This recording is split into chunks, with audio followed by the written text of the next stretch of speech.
This ended up being the first snuff film that many 80s kids got to see, and their parents took them to see it. For me, it was Tuesday. Welcome to another episode of For Me, It Was Tuesday. I am your host, GQ. Do me a favor, hit the subscribe button. Where'd that come from? Like the video, leave some comments on this video and the other ones I've done. Also, check out culturejunkies.net. Don't forget to hit us up on Facebook, Instagram, and Twitter. We're also on Twitch and Discord. Special shout out to DeMarcus Smith and Fab Nerd Life, Culture Junkies level patrons. Appreciate you guys and all your support. So today, I don't even know if this is going to be really a review. This is just going to be as Meow Yin from the live show would say, cheergasm of a gushing review of Transformers the movie, the original Transformers the movie. Before the Bayhem, there was the gut-wrenching childhood mayhem known as The Transformers, the movie. Yes, that's the official title. Yes, it's crazy. But let's get into it.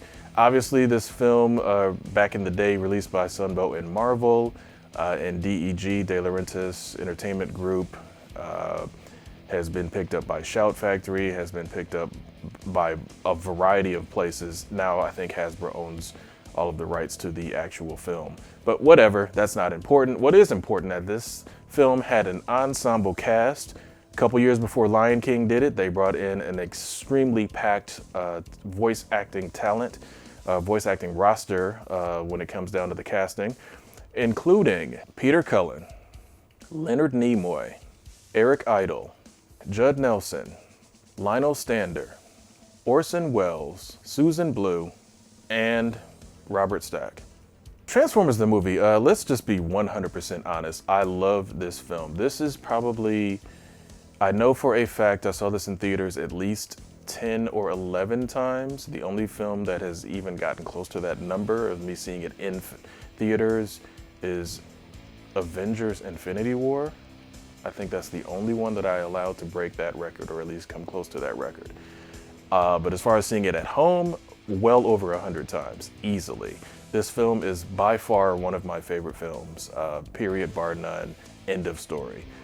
The film, as many of you know, is supposed to take place in the year 2005, so now the events of this film are 15 years old.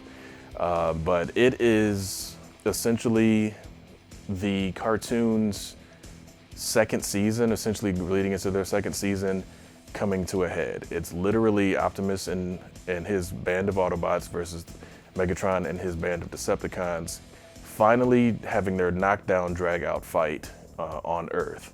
Essentially, it's supposed to take place at the Autobot City, which of course we later find out is Metroplex. Interestingly enough, the fight between Prime and Megatron, which of course is a highlight of the film, funny enough, was actually not nearly as knockdown, drag out as their fight in an episode called Heavy Metal War, where Megatron actually took the powers of all of his Decepticon warriors and used them against Optimus Prime. And again, it's because that was an episode and they were able to kind of do whatever they wanted. This was a film, you only get a couple minutes of this fight allowed because the film, I believe, was only like 90 minutes long. So there's only so much time you're going to devote to the most epic fight of all cartoondom in the 80s. But I digress. They did what they did. You guys have probably heard the stories. Optimus Prime died. A kid locked himself in his room and did not want to come out. A lot of kids needed therapy. I personally didn't. At the time, I was 9 years old when I saw this film.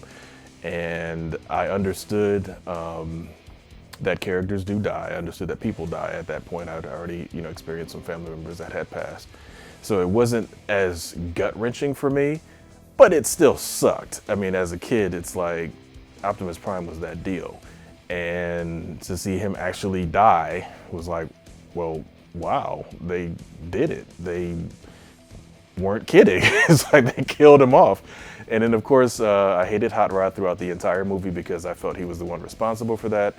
And also when they went to Junkion and Ultra Magnus essentially was supposed to be drawn and quartered. That was the original reason that the sweeps beams were constant beams instead of like just regular blasts.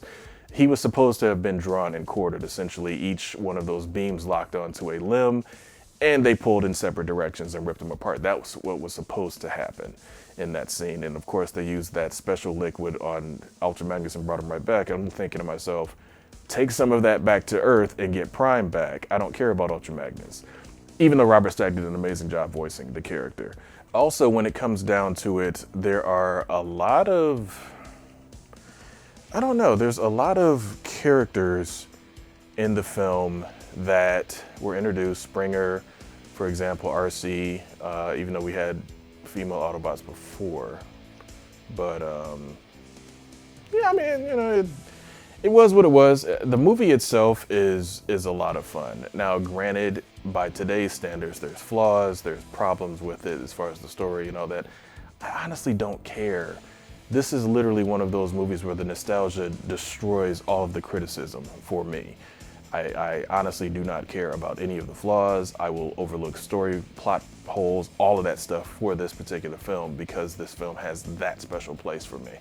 Galvatron, by far, Leonard Nimoy as Galvatron, definitely a highlight of the entire film.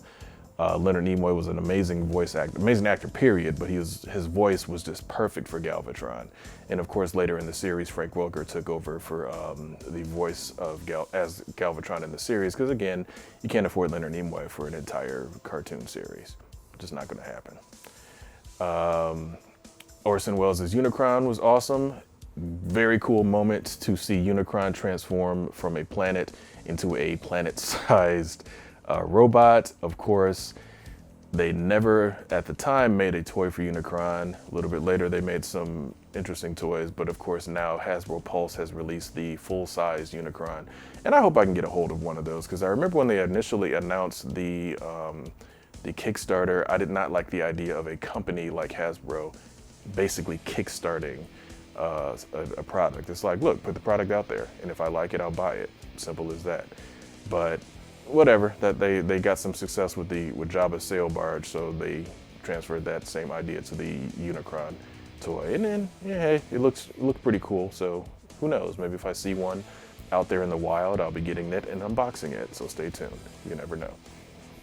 To close this out, though, the Blu-ray. I got the Steelbook one when it was released. I don't even know if you can still get the Steelbook anymore. This isn't one of those, oh, check it out on, no, buy it. It's definitely worth it. The extras that they packed on here are actually really cool. This was, at the time, the 30th anniversary when this came out, I believe 2016. They have some features on there from the 20th anniversary because, again, as you know, obviously this film gets older, a lot of those voice actors are also getting older, if not dying off. So getting interviews with them is not always going to be possible. So some of the featurettes on there are from the 20th anniversary. You know, some of them are just, you know, talks with the cast and things like that. That's from the 20th anniversary. There are some new featurettes on there. There's I think, a 50-minute featurette, about, basically documentary about the making of the film, which is cool. It's always good to go back and see that. But the one thing that I really thought was cool was they did a short featurette on the restoration process for this film. And they went through and they scanned it frame by frame. They actually scanned it in 6K resolution. So there is a possibility that we might get a 4K release of this film. Who knows? The 35th anniversary, I believe, is coming up pretty soon. So if they just feel so inclined to give us another release, I will definitely buy it, especially in 4K. But yeah, so they went through frame by frame, cleaned it up, removed errors, and if you see the two films side by side, like the VHS version and the Blu-ray version, it's a true night and day difference. The amount of detail that they pulled out of the old film is insane, and you owe it to yourself, if you're a fan of Transformers, to pick this up. So I'm going to leave you guys with these final words. For many of you out there that were alive at the time, because this is, you know, we're talking 30 some odd years ago, when Transformers the movie was announced, you really got excited. You were very, very hyped to go see the cartoon that you were watching now as a full-length theatrical film, even though GoBots did it 1 year before they did with Battle of the Rock Lords. But nobody likes GoBots, at least not on purpose. So, when you saw that, you were excited. Then you went to the theater, and Optimus Prime gets killed. And it sucked. And some of you cried. And then, not too long after that, Hasbro twisted the knife even more, and they killed Duke. But anyway, hey, whatever, you know, that's what it is, and toys gotta get sold, so hey, so for some of you, that was worth the day of your life. But for me, It was Tuesday. I'll see you guys next time. Hey, this is GQ. I want to give a special shout out to DeMarcus Smith and Fab Nerd Life, Culture Junkies level patrons. Appreciate you guys' support, and if you want to get a shout out from yours truly, stay tuned for a little bit more information.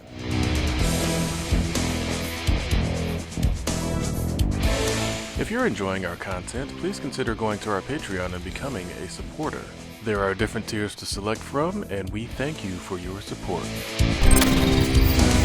Culture